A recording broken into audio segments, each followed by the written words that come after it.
ಪ್ರಮುಖ ಸುದ್ದಿಗಳನ್ನ ನೋಡ್ತಾ ಹೋಗೋಣ. ಮೊದಲಿಗೆ ಗುಜರಾತ್ನ ರಾಜಧಾನಿ ಅಹಮದಾಬಾದ್ ವಿಮಾನ ನಿಲ್ದಾಣದ ಸಮೀಪ ವಿಮಾನವೊಂದು ಪತನವಾಗಿದೆ. ವಿಮಾನ ಪತನವಾಗಿ ಈ ಒಂದು ವಿಮಾನದಲ್ಲಿ 242 ಪ್ರಯಾಣಿಕರಿದ್ರು ಅಂತ ಹೇಳಿದ್ರೆ 12 ಜನ ಇದರಲ್ಲಿ ಸಿಬ್ಬಂದಿಗಳಿದ್ರು. ನಿಜಕ್ಕೂ ಈ ಒಂದು ಘನಘೋರ ದುರಂತದ ದೃಶ್ಯಾವಳಿಗಳನ್ನ ನೋಡ್ತಾ ಹೋದ್ರೆ ಎಲ್ಲರನ್ನ ಬೆಚ್ಚಿ ಬೀಳಿಸುವಂತಿದೆ.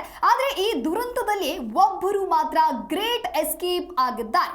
ವಿಮಾನ ದುರಂತದಲ್ಲಿ ಓರ್ವ ವ್ಯಕ್ತಿ ಬಚಾವಾಗಿದ್ದಾರೆ ಅನ್ನೋದರ ಕುರಿತಂತೆ ಸದ್ಯಕ್ಕೆ ಮಾಹಿತಿ ಲಭ್ಯವಾಗ್ತಾ ಇದೆ.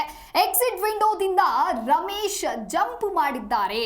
ವಿಮಾನ ದುರಂತದಲ್ಲಿ ಸಾವನ್ನೇ ಗೆದ್ದು ಬಂದಿದ್ದಾರೆ. ನಿಜಕ್ಕೂ ರಮೇಶ್ ಎಂಬಾತ ಮುಖ ಮತ್ತು ಕೈ ಕಾಲಿಗೆ ಸಣ್ಣ ಪುಟ್ಟ ಗಾಯವಾಗಿದೆ. ಇನ್ನು ಸಂಜೆಯವರೆಗೂ ಕೂಡ ಕೆಲವಷ್ಟು ಮಂದಿಗಳು ಆಸ್ಪತ್ರೆಯಲ್ಲಿ ಚಿಕಿತ್ಸೆಯನ್ನ ಪಡೆದುಕೊಳ್ತಾ ಇದ್ದಾರೆ ಅನ್ನೋದರ ಕುರಿತಂತೆ ಮಾಹಿತಿ ಲಭ್ಯವಾಗ್ತಾ ಇತ್ತು. ಆದ್ರೆ ಇವಾಗ ಬಂದಿರತಕ್ಕಂತಹ ಡೀಟೇಲ್ಸ್ ನ ಪ್ರಕಾರ ನೋಡ್ತಾ ಹೋಗೋದಾದ್ರೆ ಒಬ್ಬರು ಮಾತ್ರ ಈ ಒಂದು ದುರಂತದಿಂದ ಬದುಕಿ ಉಳಿದಿದ್ದಾರೆ ಅನ್ನೋದರ ಕುರಿತಂತೆ ಸದ್ಯಕ್ಕೆ ಮಾಹಿತಿ ಲಭ್ಯವಾಗ್ತಾ ಇದೆ. ಸಿಂಚನಾ. ಎಸ್ ದಿವ್ಯಾ, ಇದೊಂದು ಪವಾಡ ಸದೃಶ ಘಟನೆ ಅಂತಾನೆ ಹೇಳ್ಬೋದು. ಯಾಕಂದ್ರೆ ವಿಮಾನದಲ್ಲಿದ್ದಂತಹ 241 ಪ್ರಯಾಣಿಕರು ಕೂಡ ಭೀಕರವಾಗಿ ಸುಟ್ಟು ಕರಕಲಾಗಿ ಹೋಗಿರುವಂಥದ್ದು. ಈ ವೇಳೆ ಕೇವಲ ಒಬ್ಬ ವ್ಯಕ್ತಿ ಬಚಾವಾಗಿರುವಂಥದ್ದು. ಎಕ್ಸಿಟ್ ವಿಂಡೋದಿಂದ ಜಂಪ್ ಮಾಡಿದ್ದಾರೆ ರಮೇಶ್ ಎಂಬ ವ್ಯಕ್ತಿ. ವಿಮಾನ ದುರಂತದಲ್ಲಿ ಸಾವನ್ನೇ ಗೆದ್ದಿದ್ದಾರೆ ರಮೇಶ್.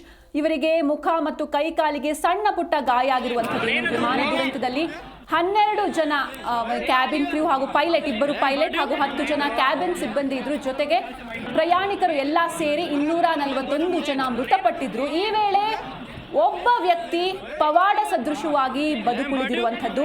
ಸಾವನ್ನೇ ಗೆದ್ದಿದ್ದಾರೆ ರಮೇಶ್. ಎಕ್ಸಿಟ್ ವಿಂಡೋದಿಂದ ಜಂಪ್ ಮಾಡಿದ್ದಾರೆ ರಮೇಶ್ ಎಂಬ ವ್ಯಕ್ತಿ. ನೀವು ದೃಶ್ಯಾವಳಿಯಲ್ಲೂ ಕೂಡ ಗಮನಿಸ್ತಾ ಇರಬಹುದು. ಸಾವನ್ನ ಗೆದ್ದು ಬಂದಂತಹ ವ್ಯಕ್ತಿ ಈತ ರಮೇಶ್ ಅನ್ನೋರು. ಇನ್ನು ಲಂಡನ್ಗೆ ತೆರಳ್ತಾ ಇತ್ತು ಈ ಒಂದು ವಿಮಾನ. ಬೆಳಗ್ಗೆ ದೆಹಲಿಯಿಂದ ಅಹಮದಾಬಾದ್ಗೆ ಈ ಒಂದು ವಿಮಾನ ಕೂಡ ಬಂದಿತ್ತು. ಅವರೆಲ್ಲ ಲಂಡನ್ಗೆ ಅಂತ ಹೇಳಿ ಗುಜರಾತ್ನ ಅಹಮದಾಬಾದ್ ಸರ್ದಾರ್ ವಲ್ಲಭಭಾಯ್ ಪಟೇಲ್ ಏರ್ಪೋರ್ಟ್ನಲ್ಲಿ ಏರ್ ಇಂಡಿಯಾ ವಿಮಾನವನ್ನ ಏರಿದ್ರು. ಇನ್ನೇನು ಟೇಕ್ ಆಫ್ ಆಯ್ತು ಅನ್ನುವಷ್ಟರಲ್ಲೇ ಕಂಡು ಕೇಳರಿಯದ ದುರಂತ ಒಂದು ಸಂಭವಿಸಿ ಹೋಗಿದೆ. ವಿಮಾನ ನಿಲ್ದಾಣದ ಕೊಂಚ ದೂರದಲ್ಲೇ ಏರ್ ಇಂಡಿಯಾ ವಿಮಾನ ಏಕಾಏಕಿ ನೆಲಕ್ಕೆ ಅಪ್ಪಳಿಸಿದೆ.